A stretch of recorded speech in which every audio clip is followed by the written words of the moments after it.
శ్రీకృష్ణుడు తన తలపై నెమలి పింఛాన్ని ఎందుకు ధరిస్తాడు?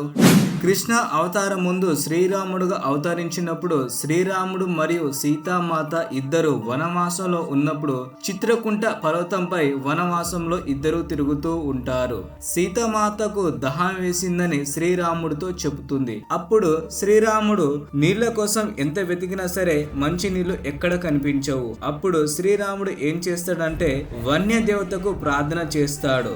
వన్య దేవత వెంటనే నెమలి రూపంలో వచ్చి శ్రీరాముడితో ఇలా చెబుతుంది, నీకు నేను మంచి నీటి సరస్సు చూపిస్తా, నా వెనకాల రా శ్రీరామ అని చెబుతుంది. అప్పుడు శ్రీరాముడు మరియు సీతామాత అదే నెమిలి వెనకాల వెళ్తూ ఉంటారు. నెమిలి ఏం చేస్తుందంటే తొందరగా ముందుకు వెళుతుంది. అప్పుడు శ్రీరాముడు మరియు సీతామాత ఎటు వెళ్లాలో అర్థం కాకుండానే మధ్యలో ఆగిపోతారు. నెమలి మాత్రం అలా ముందుకి కొనసాగుతూ ఉంటుంది. తన వెనకాల శ్రీరాముడు వస్తున్నాడేమో అనుకుంటుంది, కానీ శ్రీరాముడు దారి మధ్యలోనే ఆగిపోతాడు. అప్పుడు వెంటనే మళ్ళీ నెమలి శ్రీరాముడి దగ్గరికి వచ్చి ఇలా అంటుంది, నేను వెళ్తూ ఉంటాను, నీకు గుర్తుగా నా ఈకల్ని ఏదైతే పింఛాలు ఉన్నాయో వాటిని వదిలిపెట్టి ముందుకు కొనసాగుతాను అని చెప్తుంది. శ్రీరాముడు సరే అని చెప్పి ఆ నెమలి పింఛన్ దారి వైపు వెళుతూ ఉంటాడు. అలా కొద్దిసేపటికేనే మంచినీటి ఒక సరస్సు అనేది కనిపిస్తుంది. ఆ సరస్సులో సీతామాతకి దహాన్ తీర్చేస్తాడు. కానీ ఒక బాధాకర విషయం ఏంటంటే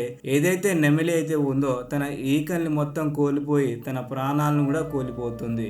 మీకు ఇక్కడ ఒక సందేశం రావచ్చు, నెమలి పింఛం కోల్పోతేనే ప్రాణాలు పోతాయంటే నెమలి ఏం చేస్తుందంటే కేవలం వేసవి కాలంలో మాత్రమే కొన్ని నెమలి పింఛాన్ని వదిలిపెడుతుంది. అలాంటిది శ్రీరాముడి కోసం తన దగ్గర ఉన్న నెమలి పింఛాన్ని మొత్తం వదిలిపెట్టి తన ప్రాణాలని కోల్పోయింది కదా.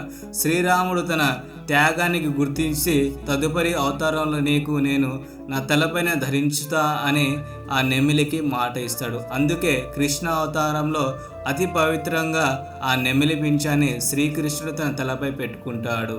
అదేవిధంగా చూసుకుంటే మన జాతీయ పక్షి కూడా అతి పవిత్రంగా ఉంటుంది కాబట్టే నెమలిని ఎంచుకోవడం జరిగింది.